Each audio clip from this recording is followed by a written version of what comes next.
Moratorium on evictions in Texas ended today, and that means starting tomorrow, landlords can take the next steps in kicking out tenants who were behind on their rent. Tonight, Channel 2 investigator Robert Arnold looks into the number of evictions filed during the moratorium, where most of them were filed, and possible solutions for people who are now facing eviction. I don't know what to do. I'm in a panic state. We are certainly anticipating a tsunami of cases. Time is an essence. We need time. The COVID-19 pandemic cost millions of people their jobs. Paying rent became nearly impossible.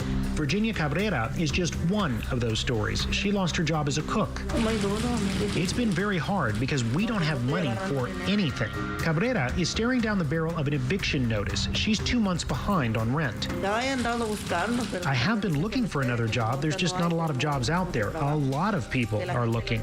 Alma Sastre tried to help Cabrera and dozens like her. I had over 74 voicemails, 48 text messages of people. It's like, help us, we need help. Through Iglesia Generaciones, Sastre and others worked to get people signed up with the city's rental assistance program, but that money ran out in 90 minutes. Of about 80 people that were here, maybe we got to register 6 people. Housing advocates hoped Texas would change its mind, but last week the state Supreme Court ruled eviction proceedings can start moving forward again. Governor Greg Abbott put a 2-month moratorium on evictions when the pandemic first took shape. At this time, it's like we're just pleading for time. Channel 2 Investigates crunched the numbers. More than 4,000 eviction cases were filed in Harris County between March 2nd and May 12th. The cases run the gamut from single-family homes to apartments. The areas seeing the most cases filed during this time include the 77090 zip code north of the Greens Point area off 45, the 77060 zip code, which covers the Greens Point area between 45 and the Hardy Toll Road, and 77063 zip code north of the West Park Toll Road. All of these cases can move forward again, along with those already filed and put on pause. As a result of those evictions for non-payment of rent, people will end up homeless, which is the last thing you want in a pandemic.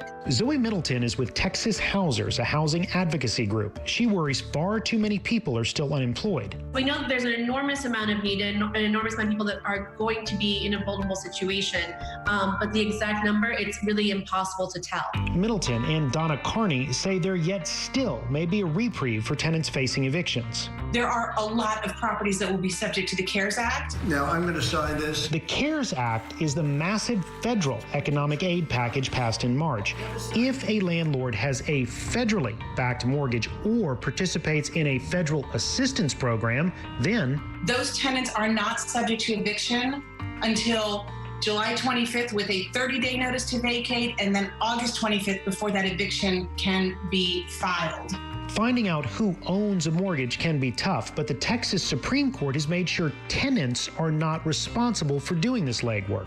The High Court has ordered landlords are required to sign a sworn statement that their properties are not subject to the CARES Act before moving ahead with an eviction. We wanted to make sure that this is not something that the tenant needs to be responsible for. Harris County Commissioners will vote Tuesday on finalizing a relief fund that could help some residents pay for rent. As for Texas Housers, they put up a map of multifamily units with federally backed mortgages in Texas. However, this does not include single-family rentals.